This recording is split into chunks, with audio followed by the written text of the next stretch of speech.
Hey, everybody, and welcome to A Balanced Life with Dr. Jacquie here at Black Star Network. And let me tell you, today, we got something to talk about.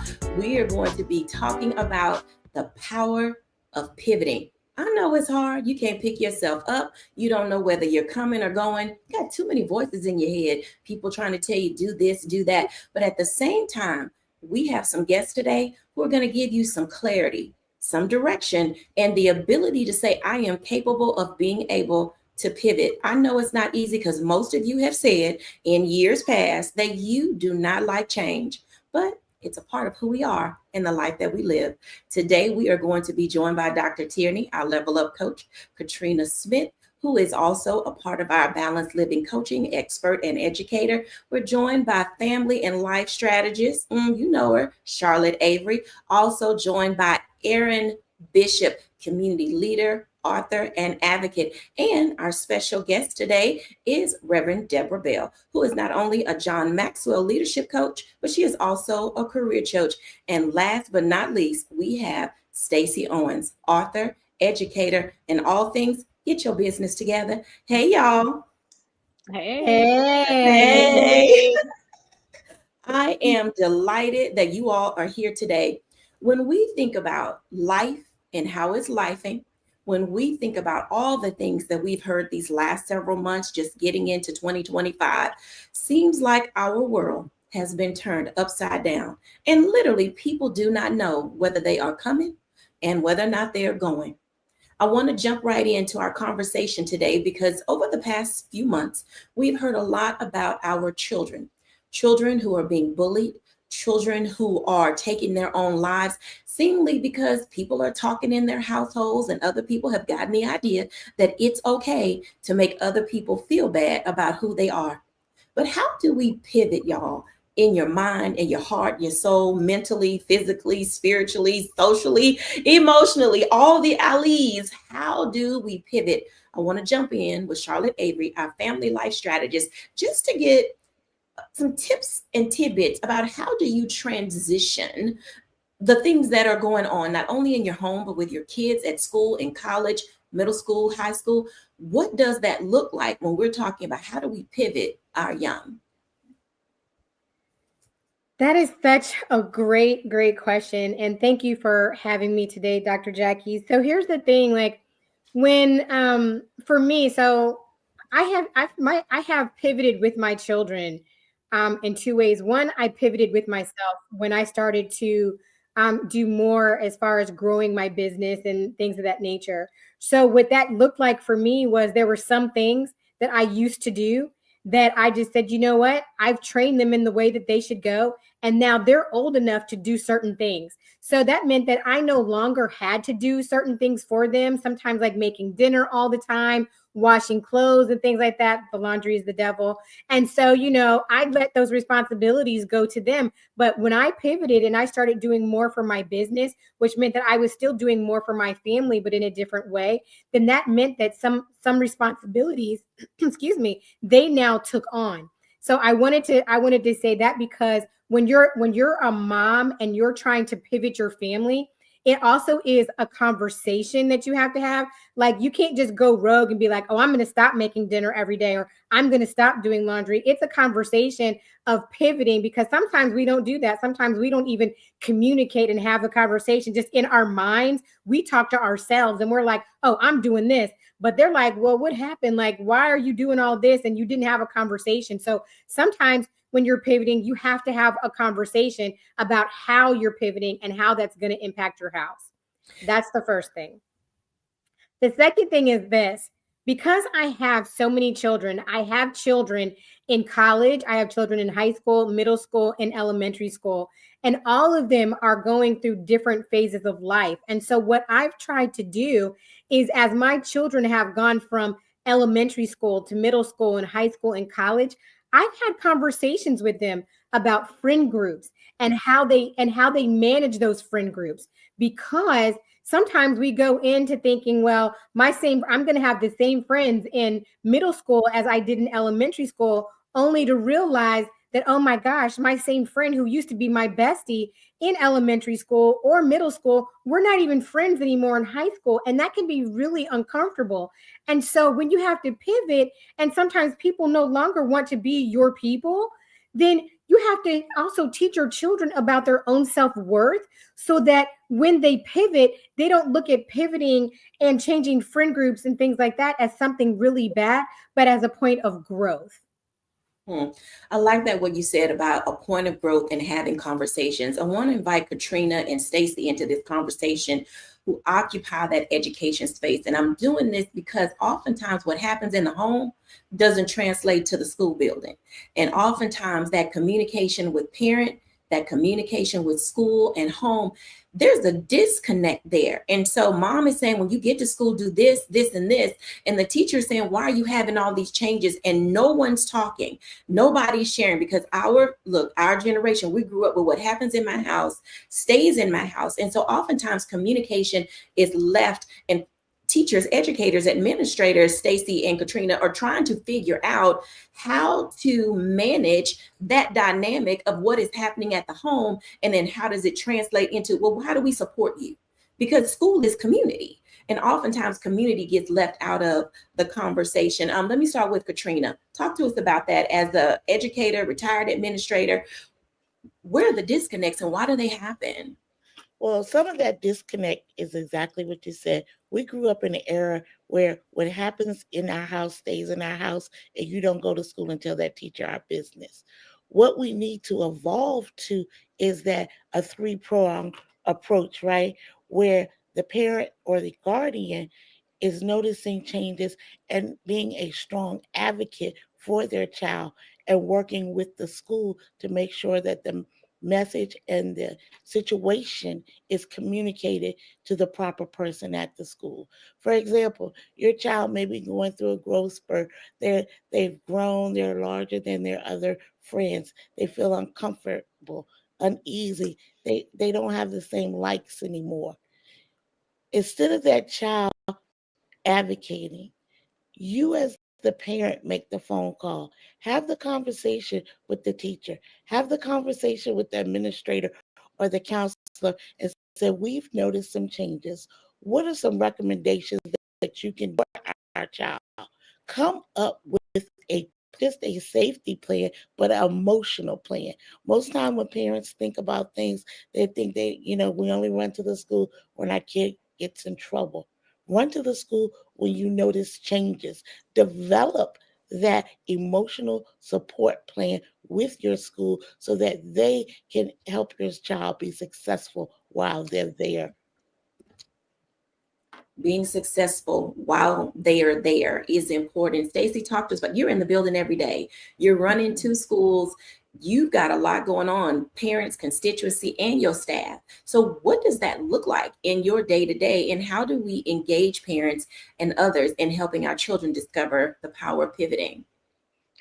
See, I'll from my perspective, I'm going to say that I'm in a pivot myself here at the schools that I run, because I think traditionally we have been taught to encourage parents to come in and share and tell us about your child and so forth. But when you have a group of parents in this day that are not comfortable sometimes doing that themselves, I have pivoted to teaching my staff to say, you have to know the client that you're serving, right? I tell my staff every day, you have to know your clientele. You have to know the students beyond the classroom. So I've put the responsibility on our teachers to say, in the relationship building phase, get to know your students, find out what their likes are, create surveys, talk to the students, have times where you are finding out who they are as a student, who they are at home. We take it from a cultural responsive perspective, where we're listening to, we want to know, what music you're listening to. We want to know your style of dress. We want to know you on a deeper level in terms of knowing what are your beliefs as a child as it relates to respect. What is your beliefs systems? What are your values? What are the things that you're experiencing at home? And then we bring our parents in. We don't wait for the parents to come in. We go after them and ask those same kind of questions, because in order to merge these two communities, I have to first understand, what background are you coming from? what culture are you bringing in this building, so that we can align ourselves to it and make sure that we are doing the things here to meet your need, and then you're understanding what we need from you, so that we're all speaking the same language. I think we have to start there as far as identity, identifying what's in the building, who's in the building, what are your core values, what are your beliefs, what do you see respect as? Let's define it as a community here at the school. And then that way we're all speaking the same thing. I think the pivot for me was, though, I got out of that traditional way of thinking of saying, create that space where I'm hoping parents are going to come in and share. Because with today's parents, they're not, and particularly if you're serving the voiceless like I serve, or, impoverished families, they're not going to come in because of their traumas that's associated with schools. So we have to create those safe spaces and those safe havens where we're saying, hey, we're seeking this information, not to use it against you. We're not using it against you. We're not going after truancy. We're not doing all those negative connotations that come along with getting to know you. But we truly want to know who you are, how you think, what you identify with, so that we can align ourselves to it. That alignment is extremely important. I'm going to ask Bishop to come in for a second, because Charlotte mentioned something, and y'all have heard Charlotte say this before, that she likes to go suited and booted. And oftentimes when Charlotte shows up to the school, the PTA and the school board, there's somebody like Aaron Bishop, who's also sitting in the room, who is helping community pivot, because sometimes we lead ourselves, we lead teams, we lead organizations, but we also lead communities. And sometimes we have to figure out how to make movements happen. And Bishop, what does that look like from your perspective as a person who is sitting there on the school board, hearing these parents and educators and administrators voice their concerns? Well, for 15 years, I've served as an advocate for public education as a public school system board member, served as the chairman of Richland County School District 1. And I've always had to ask this one question, which is the story of the Messiah tribe. The Messiah tribe doesn't say hello, how you doing, when they greet and meet each other. They always ask the question, how are the children? And the response has to be, all the children are well. And if you don't use the word all, then it sounds an alarm that something is wrong in the village. And so when we look at the responsibility of restoring the village as leaders in education, we have to ask the question, how are the children? Maybe just like what was stated earlier, our children have the wrong mindset because we've shaped their mindset to be a fixed mindset. You can't do this. You can't do that. Maybe we need to ask the question, what can the child do? See, one of my mentors told me a long time ago, are you for the kids or are you kidding? Meaning, are you there to do the job? Or are you just there for the popularity and exposure? I'm saying this today. Are you for the children or are you childish? As an adult, we have to be in the space of adulting to have those courageous conversations between parent, teacher, and child, and trying to figure out how do we unfold or unlock the ability and the destiny of the child by asking the question, how is the child? Yes, it is a village, right? But it takes a village to raise a child. The question we must ask is, who's raising the village? I like that. So before we go into break, I would like to get each of you to say, because as parents are thinking and watching, what can they do? In an ideal world, if each of you could see and say, how are the children? In an ideal world, what would we like to see our children either being or becoming or displaying when they show up every day? Charlotte, how are the children? I would like to see that the children are thriving and not just surviving, because a lot of children are in survival mode, whatever their circumstance might be. But I don't want to know that the children are just surviving. I want to know if they're thriving. And so, just like the bishop talks about, how are all the children? I think that's really a great question, because when you know that somebody's not doing well, if one of the children aren't doing well, then that has a really major impact on the community. And so, like I said, I want to know that the children are thriving and not just surviving. Absolutely. Katrina? I think for me, I want to see resilience and I want to see growth. And when I say growth, I know that growth happens in our outside of our comfort areas. And so I need to see that. What is happening that allows students to grow outside of their comfort area? Stacy? I want to see the children emotionally balanced. I want to see that they're able to self-regulate their emotions, talk about their emotions, because emotions drive the way you think. And it has to be controlled in order for you to be able to critically think. So just being connected to their emotional beings is what I would like to see for our students. Thank you all for sharing that. When we come back after the break, I want to dive in and carry on that conversation just a little bit more. But from an adult perspective, we're going through a lot in our country. And I think that the next two people we're going to talk to will be able to shed some light on how do you pivot both in life and in your career. We'll be back in a moment after the break.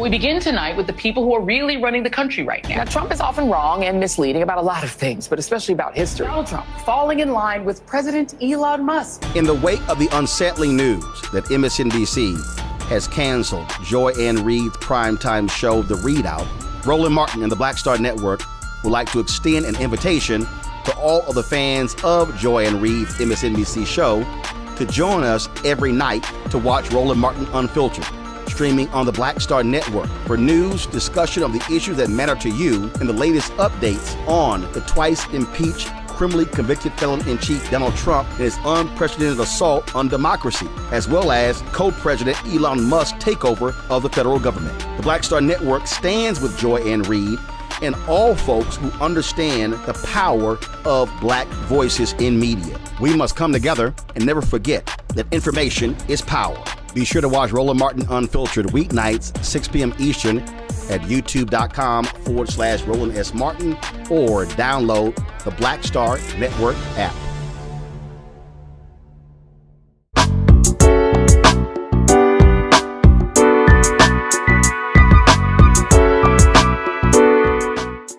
Welcome back, everybody, to A Balanced Life. And we have asked the question, how are the children? But I want to talk to Deborah Bell and Dr. Tierney about how the grown folks doing. Oh my God, if there was ever a time that we needed to check on each other, I would say this is the season in which we begin to do that. Dr. Tierney, we just heard them tell us that we need to be thriving, we need to be growing, we need to be resilient, and we need to be developing. But at the same time, we want that for our kids. I want that for our grown folks. And somewhere along the way, we have lost our compass, our directionality, and we're stuck. We're not pivoting. We're just kind of like in the muck, in the mire. Share with us, Dr. Tierney, what it looks like to determine when to pivot, how to pivot. Dang, what is a pivot? Yeah. So to answer your first question, we know how the kids are. How are the grown folks? Tired, overwhelmed, frustrated, stressed, distracted, hopeful, hoping that things will turn around. And so when you say, like, what is a pivot is just that. It's just a turn. It's just a turn. If you're dancing, it's just where you turn on one foot. If you're in your car, it's just where you turn around, And so when we're thinking about a pivot, I don't want us to overcomplicate it, because a lot of times that's what we'll do. We'll make it really complicated. Like, oh, how do I, no, it's sugar. We just turning. We just turning and going in a different direction. And so when we're thinking about the pivot or how to pivot, I think the first thing we have to do is prepare for the pivot. Start thinking about what you want to see different. What do you want to do different? How do you want to be different? How do you want to feel, different? And then once you start to identify, okay, this is what's working, this is what's not working, then let's start preparing for that pivot. What needs to happen today, tomorrow, next week, next month, because again, we're saying pivot. We're not saying like sharp turn. We're not saying swerve. We're just saying just a turn. So this doesn't have to be anything that's adding more stress or adding more, overwhelm or anything like that. You don't have to do everything in one day. It's just you taking a second to really think about what it is that you want to see, and then preparing yourself, your mind, your family. Maxwell coach, leader extraordinaire. I've known Deborah for, we're not going to talk about it and date ourselves, but it's like 3 decades now, probably. And I wanted her voice in this space because with a lot of things, as Dr. Tierney talked about, being able to pivot, don't know what the heck to do. So Deborah, talk to us about how do you lead yourself and define what your next can look like. If you've been caught in this, I don't even know what to call it. If you've been caught up in this hurricane of change, and what do you do and how do you land?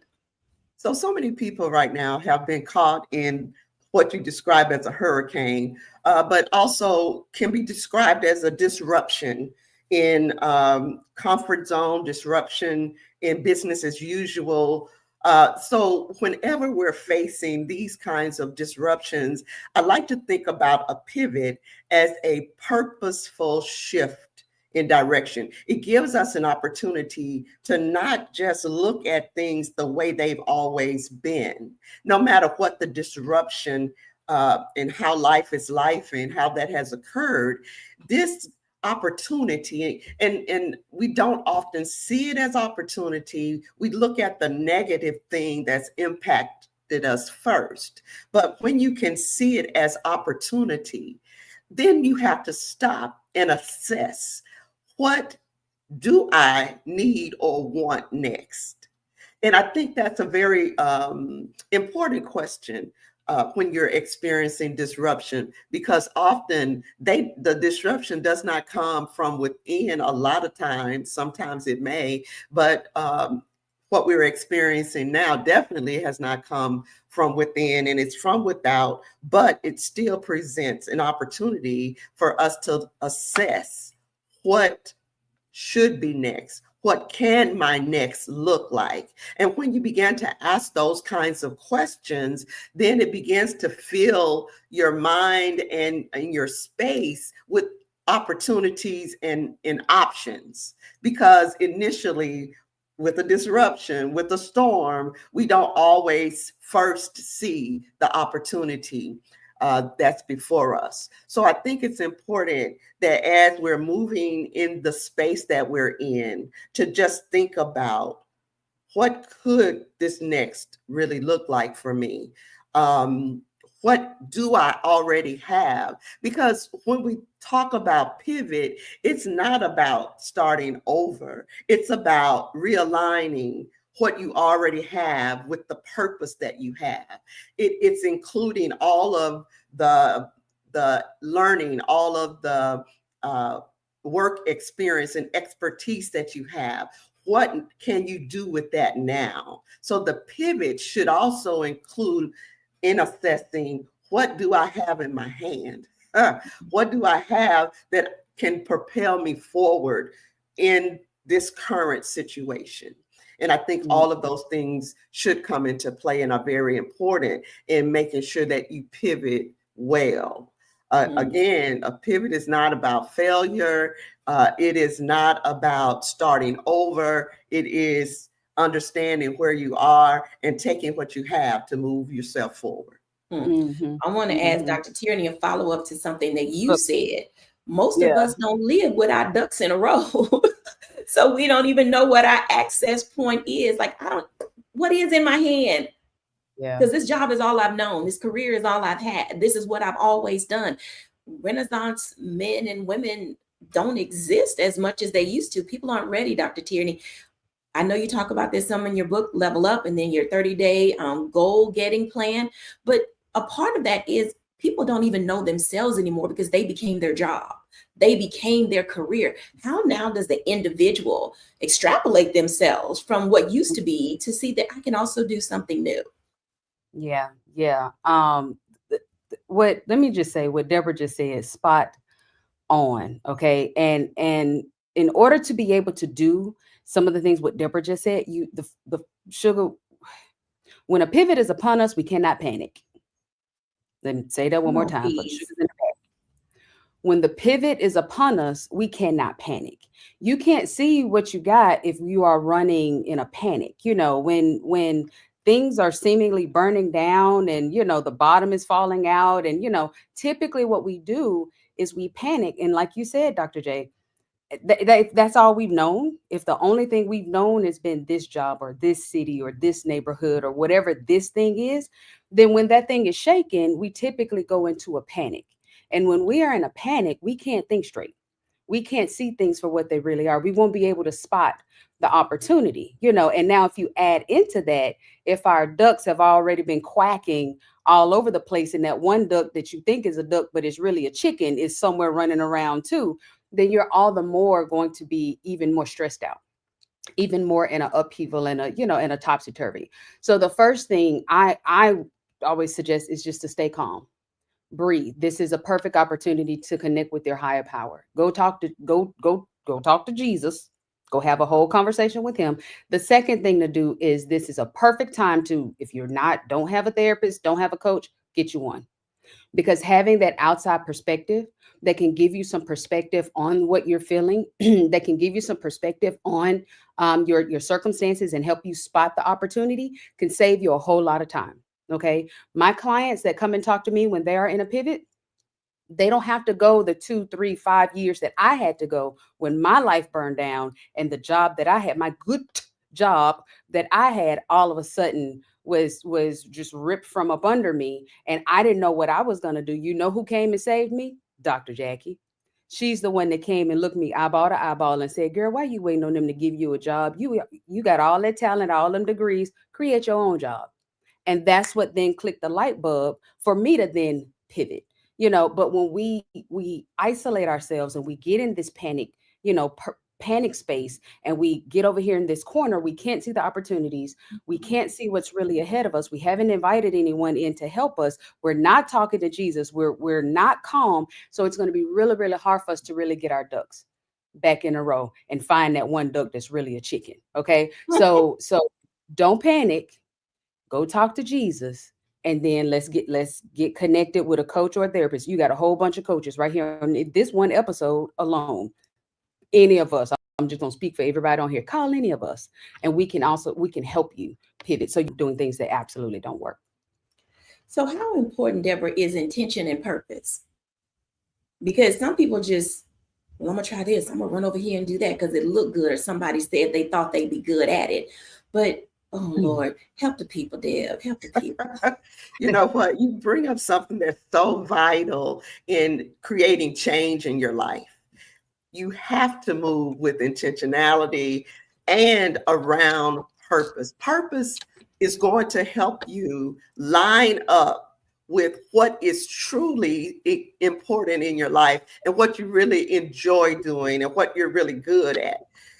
Often purpose is that thing that it's what you do just because you do, and you do it well. It is also that thing that other people identify often before you do. But you have to begin with the assessment. I am so glad that the issue of don't panic came up. You have to begin to sit and assess, and often you cannot do that on your own. You need support and the help from trained individuals who can guide and direct you, who can hear what you're saying and help you begin to process and think through it in an intentional and purposeful way. So looking at just being intentional, recognize the signs of when a pivot is necessary. Often you'll have this feeling of feeling stuck and unfulfilled.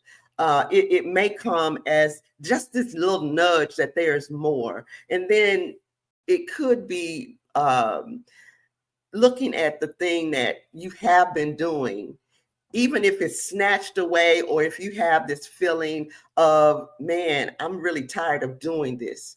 Take time to pause and reflect, because you got to move with power and purpose. Pause to reflect. What is God trying to reveal in this season? What is it? Reframe the narrative. Don't look at just the negative thing. This happened. This was snatched away from me. Could it be a divine redirection? Mm-hmm.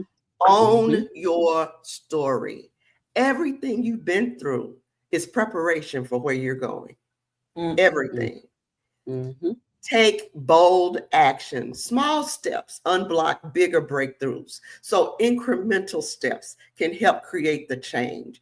When you're facing this type of pivot where it's not what you want, it was brought on suddenly, then don't panic, step back, take a step back and assess what could be, what could come from this. And if you need some help, get some help because help is available. And sometimes it'll take courage, it'll take creativity, it'll take you moving beyond your comfort zone and what is normal for you to begin to think about doing something different, but being intentional. Write down where you want to go, the thoughts that are coming, write it down, begin to journal, and then pay attention to the people God is bringing across your path. Pay attention to the things that are happening now, because they may be cues or clues to where you need to focus your next movement and your next set of activity. Tap into your community. Who do you already know? Yes, we're all here, and you can easily contact any of us, but there are also people in your community who can help you to assess being intentional and purposeful in this next move in your life. Know that this did not take God by surprise by any measure. So spend some time, if you're a person of faith, checking in with God to see, okay, so this happened. It wasn't a surprise to you. So what should my next step be? And then listen and pay attention to what happens next, to what things come to mind, to what doors begin to open as you move forward, as you think about what could this really be for me? Absolutely. I think that those are great tips. I tell y'all every week, get your pen, your pad, and your digital device, because these are going to be the days that you get the tips that you need to put in your balanced living toolkit. When we come back after the break, I want to tap into two people who have resources and knowledge that are able to move your life forward. I know some of y'all didn't want to go back into the office. You don't like the people who sit in the cubicle next to you. You're already having these water cooler and parking lot conversations. But when we come back after the break, we'll dive right into what it looks like to be in a safe place for such a time as this. We'll be back in a moment after the break.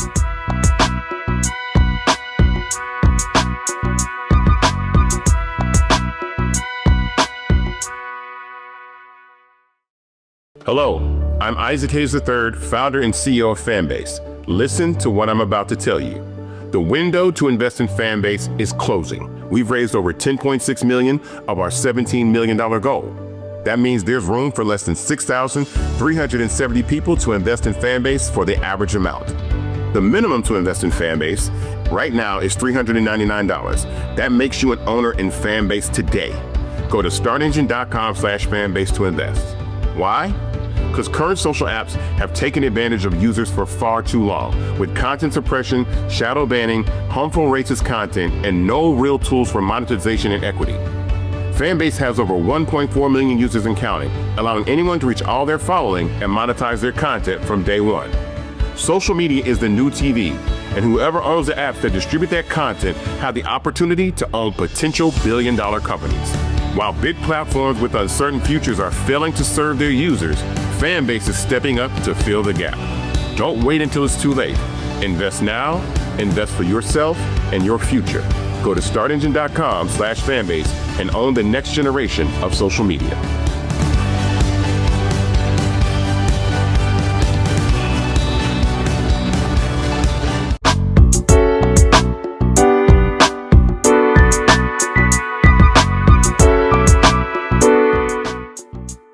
Welcome back, everybody, to A Balanced Life. And as you've already heard, we've got things for your toolkit to help you discover how to pivot.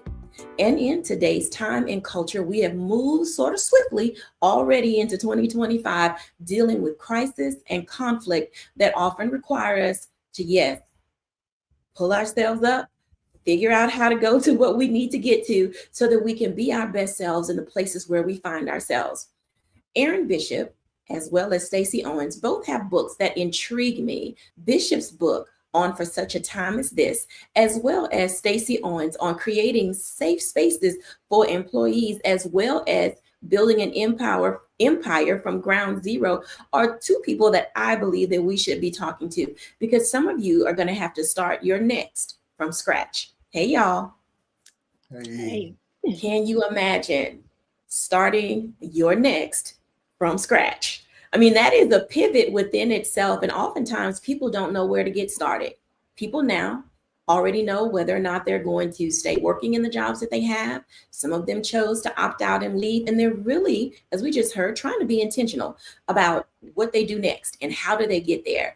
I'm going to start with Aaron Bishop for a second, because Bishop, what does it look like for people to see themselves through the lens of for such a time as this? Where might they be moving toward, especially if it's a place they've only thought about but never deigned to consider doing? Well, for such a time as this is really encompassing what we've been talking about this entire show, the pivot, right? And when you look at the pivot, it literally creates a urgency of now. And now is an acronym that is no opportunity wasted. The urgency of no opportunity wasted. When you're making a pivot, you got to understand a pivot is a half spin. And if it's not controlled, it can become a full spin. And what that leads us to understand is sometimes if we're not controlling the pivot for such a time as this, we might find ourselves in a spin cycle. And that spin cycle will cause a dizziness with your destiny. You won't know which way is up. You wouldn't know which way to step forward or move backwards. But you have to control your pivot. In the book, which I have penned, which is called For Such a Time as This, I highlight the fact that Dr. King was at a pivotal moment in the history of our people and our nation. And everyone knows that I Have a Dream speech still rings true today. And he was talking about liberation or finding a path forward, the urgency of now. And he said these words: I feel that we are faced with the fierce urgency of now, that tomorrow is today. What happens when the thing you were expecting to do later or tomorrow is now in your face today? Like it is a now moment where you can't waste the opportunity. You got to learn how to pivot and control it. Because when you understand that there's life and there's a thing called life and life be lifing, you will have to pivot. You will have to adjust. You will have to adapt.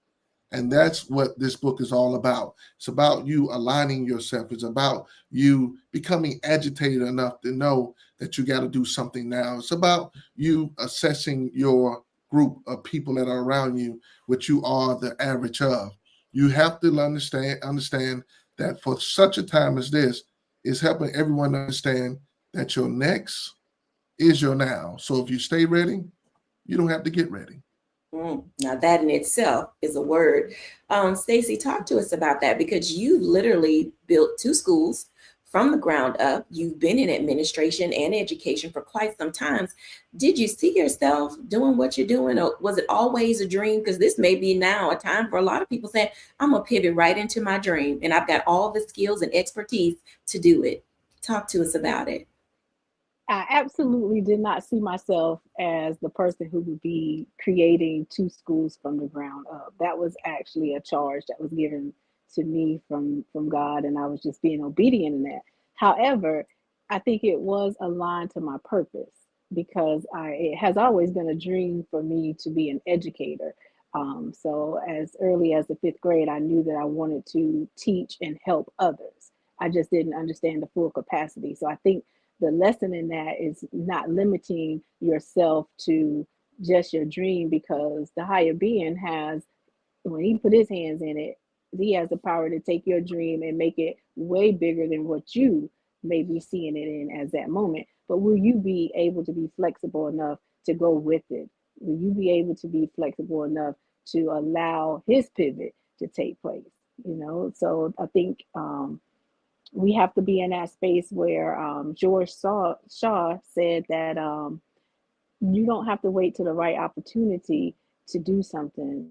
Just do it, And so I think that's what led me when I came to that place of starting the schools. I saw that it was a need for my personal son, that wasn't happening while he was in school. And when God told me to create that space that didn't exist, fear kicked in at first because I thought, I'm just a little old teacher without a lot of money. But what would have happened if I would have allowed that fear to hold me in that space and not allow me to pivot to the thing that I was told to do because I was surrounded in fear? So I think, at that point, I had to step back and I had to think about, all right, what would this look like? And so I would encourage you to always know what you want. When you find yourself in your purpose or you find yourself trying to find your purpose, sit down and really think about, what do you want this to look like? What do you want it to feel like? Can you visualize where you want to go next? And when you are in control of knowing what you want, when you're in that situation where change comes, it will allow you to go there. So I think the biggest lesson that I learned in opening a school from scratch was to be open to anything that's possible, be in control of knowing what I wanted it to look like, and then release all fear that come up and, created those self-limiting thoughts, and learn how to remove those so that I could be able to be that force and just do it. I want to ask you a follow-up question on that, Stacey, and then I'm going to go to Bishop with the same question. You mentioned self-limiting beliefs and how fear can creep in. And oftentimes the fear comes from people telling us we can't do something or having been taught that we're not good enough. I don't want to ask, what does it look like? And as much as I want to ask, how do people identify in themselves what's creeping in to hold them back? Because we have to do some introspection in order to be able to move forward in alignment, as the word has been mentioned, in a purposeful way. So how do people look within and say, these are my one or two things that I know are holding me back, and I'm going to attack those things and move myself forward? I think for me, the look within came from what stopped me. Like what developed that? What thought came along that absolutely made me stand still and not move? And so I'll say, for example, I started by saying, hey, God told me to create a school. My first thought was, me? I don't have any money. So I had to evaluate, what are my beliefs that surrounds money? How did I grow up? What was the traumas that I had growing up, when they say that, I didn't grow up with a lot. So did I develop some bad thoughts around how you hold on to money, how you look at money, how does money flow in and out of your hand? But I had to have that conversation with myself about money, because as long as I believed I don't have any money, that made me stop. And the moment I reflected on my beliefs surrounding money, guess what? The money came, but I had to remove the thought of, you can't do this because you don't have any money. I had to say, no, I was taught that I didn't have any money, but every money or every sense of funding that I needed is out there. Can I open myself up to seeing which ways I can tap into the different funding sources that are available? But I first had to remove that self-limiting thought that I had surrounding that I can't do this because of money. I had to release that. So I think whenever a self-limiting thought come up, if it stops you in your track and you get to the point where you're going to put the project down and you're just not going to move, then you need to take that thought and evaluate it a little deeper and see if you have any inner traumas around that or lack of knowledge around it, so that you can go and seek from others how you can change that thought and that belief. Absolutely. Aaron?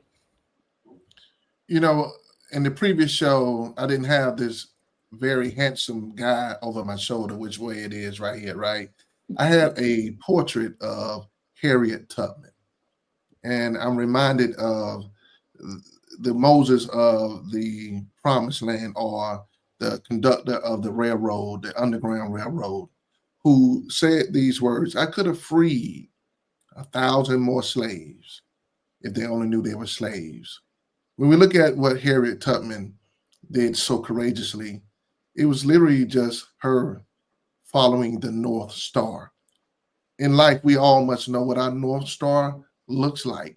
Because if not, you may be looking at the wrong star. You may be looking at the wrong destiny or the wrong direction. When I had an opportunity in life to know what my purpose was, what I was destined to do, I followed that North Star, and I didn't let bondage or limited thinking keep me. in that same space. And in life, I've had to go through that many of times because of what I call life cycles.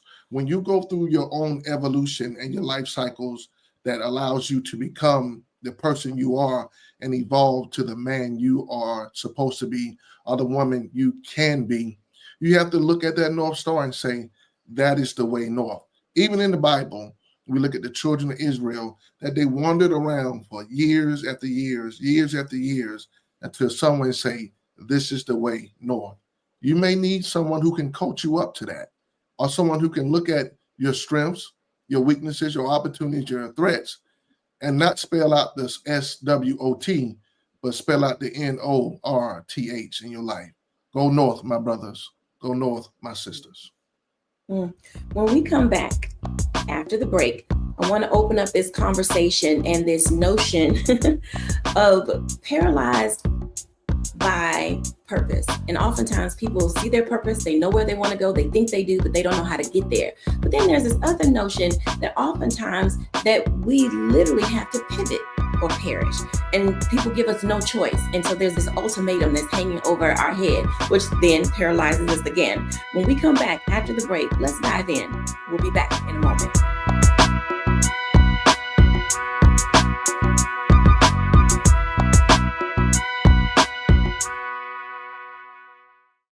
What's up, y'all? Look, Fanbase is more than a platform. It's a movement to empower creators, offering a unique opportunity for everyday people to invest in Black-owned tech, infrastructure, and help shape the future of social media. Investing in technology is essential for creating long-term wealth and influence in the digital age. The Black community must not only consume tech, we must own it. Discover how equity crowdfunding can serve as a powerful tool for funding Black businesses, allowing entrepreneurs to raise capital directly through their community through the Jobs Act.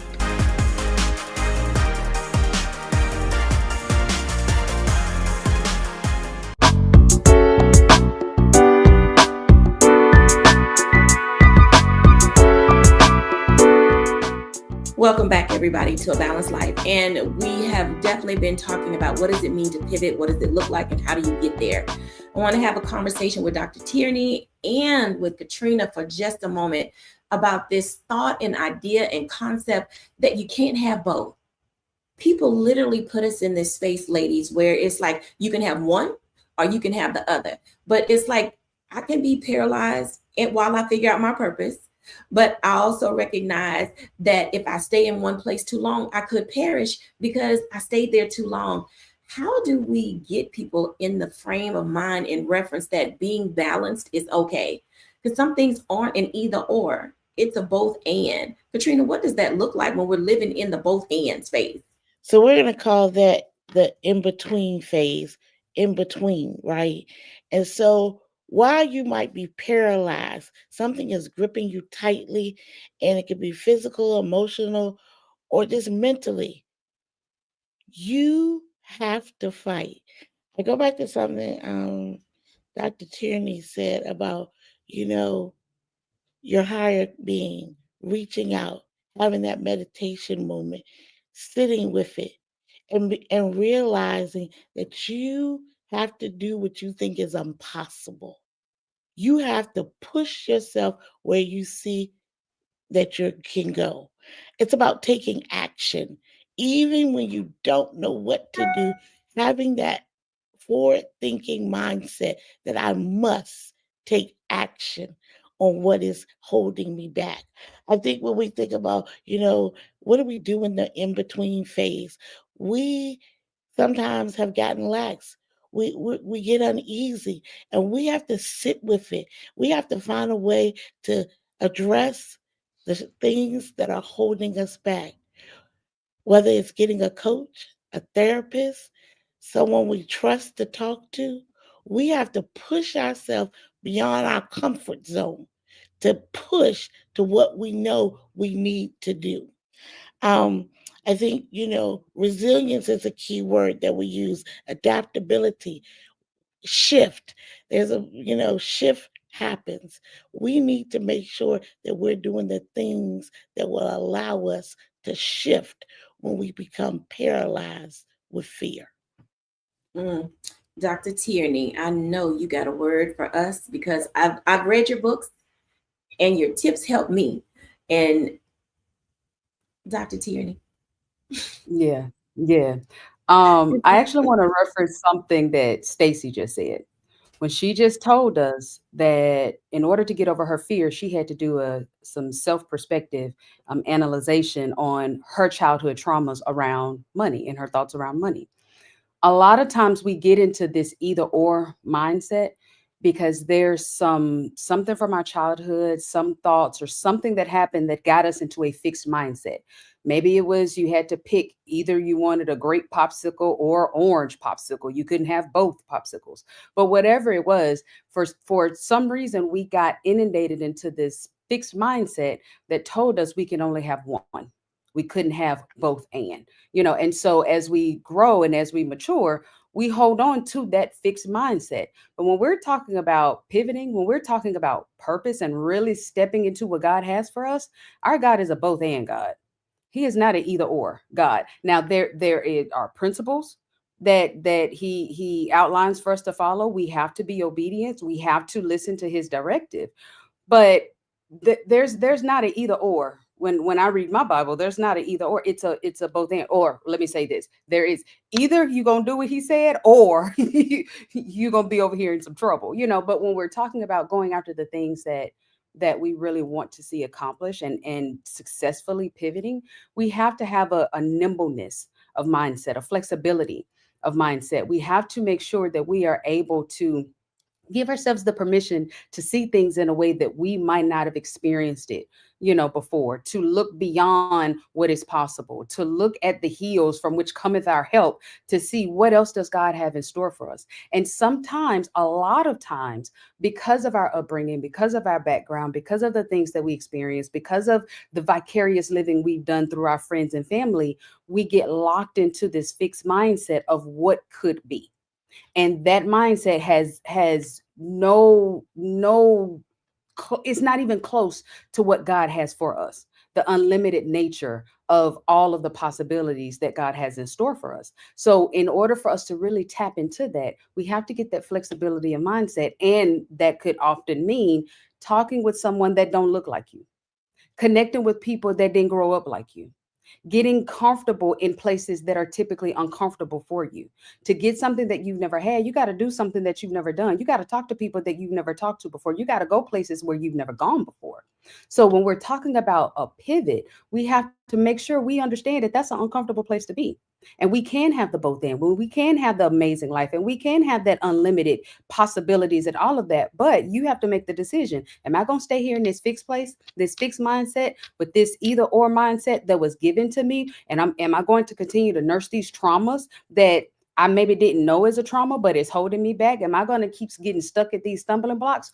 Or am I going to move past that so that I can really step into the options that are there? And Sugar, I'm not saying this just because, oh, I'm a coach and I got more degrees than a thermometer. And no. I'm saying this to you because I had to do it. I saw myself as one way. I saw myself as the academic. I saw myself as working in higher education for the duration of my career. And I had to face that thing eyeball to eyeball and say, okay, wait, am I going to allow myself to either or that? Or can I be both and? Yes, I still work with schools. Yes, I'm very much an educator, but I'm also all of these other things. So both and is on the other side of you being able to release what you think is possible and step into the impossible. Let's have a family conversation. Bring everybody in because you two, you have the key. Literally what you just said. We are oftentimes in this space where we are too paralyzed to mobilize. Let's talk for a moment. What does mobilization look like, especially for people who have been in their jobs? Like they were lifers, they were career people. Like I got 30 years, I got 35 years. I'm coming up on a certain age, I'm ready to retire. And all of a sudden, they're cast out into the deep and do not know how to swim because they never had a clue, never had an original thought, never had an idea. Some of y'all, like me, we were pushed into entrepreneurship at some point. Other people are going to be faced with this task of figuring out what to do. I'm going to start with Bishop. And and he hates when I do this, but I'm going to ask Bishop from a male perspective, because people always say, oh, your show is just women. And I thought y'all were going to talk about women things. I said, no, we talk about everything. So Bishop, men process differently how to get to their next versus how women go to their crew, their tribe, their village. You know, we got all the people we need on our front row and our second row. But men see things a little different because, like we said before, priest, protector, provider, there's a lot of heaviness on some of them. What does the pivot look like for men? Well, men need to have a sense of reassurance and security in making that next step. And so a man is a very logical person, right? So when he thinks, he doesn't necessarily always think in a place of faith, but he thinks in a place of functionality. Does it work? And when we look at how men move, you know that many people have been thrown into the deep end of life. Men are going to be thrown in with a floating device in hand. And so there's a man who's always out there saying, well, here's my plan B. Right? Because a man is always going to think, I need a plan A, but I'm always going to be thinking, what's my next? And so in life, men are out there really trying to consider how as a priest, a protector, and a provider, do I always stay in this space where I feel secure about what I am a steward of? It's a lot to deal with as a man, which causes a high sense of stress in your life, because at the end of the day, the buck stops here. Yes, we are surrounded by great women who are wives, who are daughters, who are even mothers, who will heal our brokenness because we are embattled by the scars of life.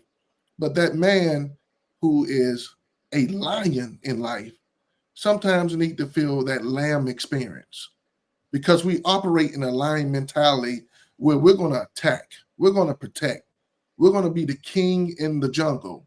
But when we come home, sometimes we're dealing with just that lamb experience where we need the nurturing of fighting for the future.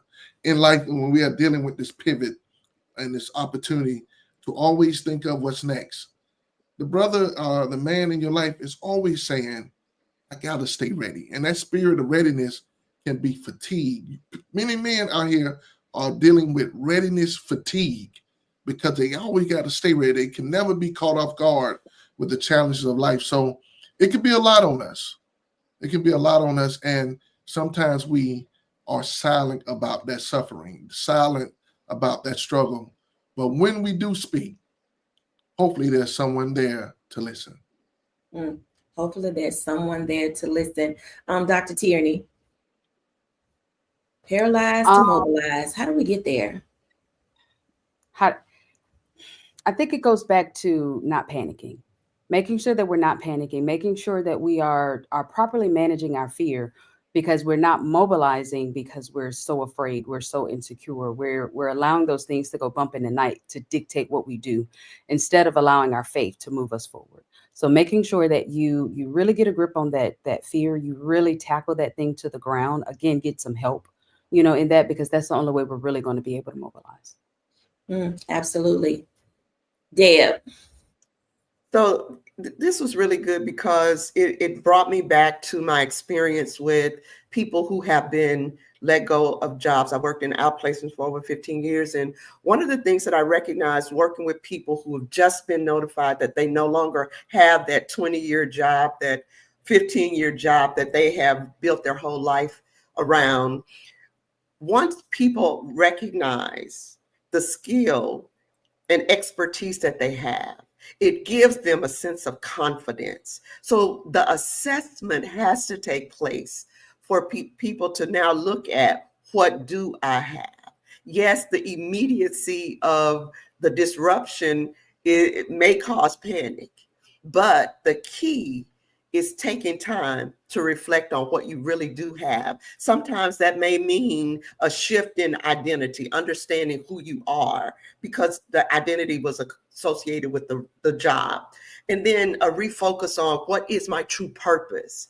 And then rediscovering your voice, understanding who you are and what you really have, what you've been through, all of those things come into play as you push yourself forward. In fact, the confidence that you find in those things will help you propel yourself forward.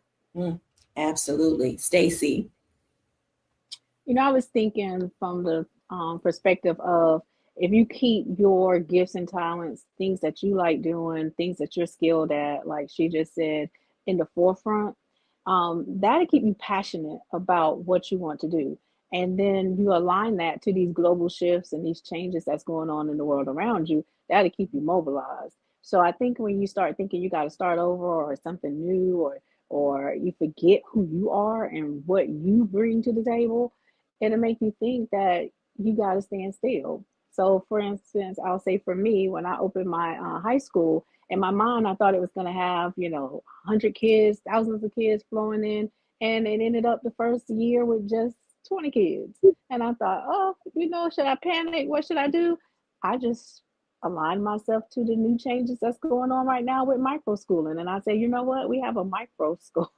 And I just shifted to let me learn more about micro schools, and let's run that for the time being. So I think it just bring your talents and align it to whatever shifts that's going on. It'll help you from stopping and becoming paralyzed. Absolutely. Katrina. As someone who has just recently gone through being paralyzed and finishing my stint in education, those first few months are crucial, and you need to spend some time doing self-reflection, self-assessment, loving yourself, taking some self-care time, going back and journaling about your purpose, having a relationship with him, and having a conversation and sitting still to make sure that you are hearing from him, that you know what he would want you to do next. I think for me, Nike has a slogan that says, just do it. You have to first, before you just do it, make sure that it's in the will of God and that's what he has called you to do next. And then launch out on faith and just do it. All right, folks, I hope that you have had your pen, your pad, your digital device out, and you have taken the time to write down some of these things, because they could be your next launching point for your next. When we're back, I'll give my reflection.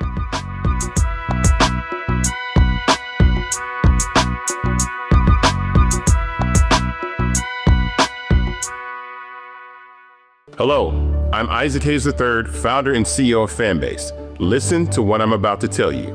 The window to invest in Fanbase is closing. We've raised over $10.6 million of our $17 million goal. That means there's room for less than 6,370 people to invest in Fanbase for the average amount.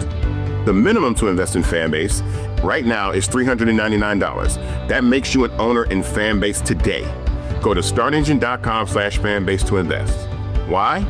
Because current social apps have taken advantage of users for far too long, with content suppression, shadow banning, harmful racist content, and no real tools for monetization and equity. Fanbase has over 1.4 million users and counting, allowing anyone to reach all their following and monetize their content from day one. Social media is the new TV, and whoever owns the apps that distribute that content have the opportunity to own potential billion-dollar companies. While big platforms with uncertain futures are failing to serve their users, Fanbase is stepping up to fill the gap. Don't wait until it's too late. Invest now, invest for yourself and your future. Go to startengine.com/fanbase and own the next generation of social media.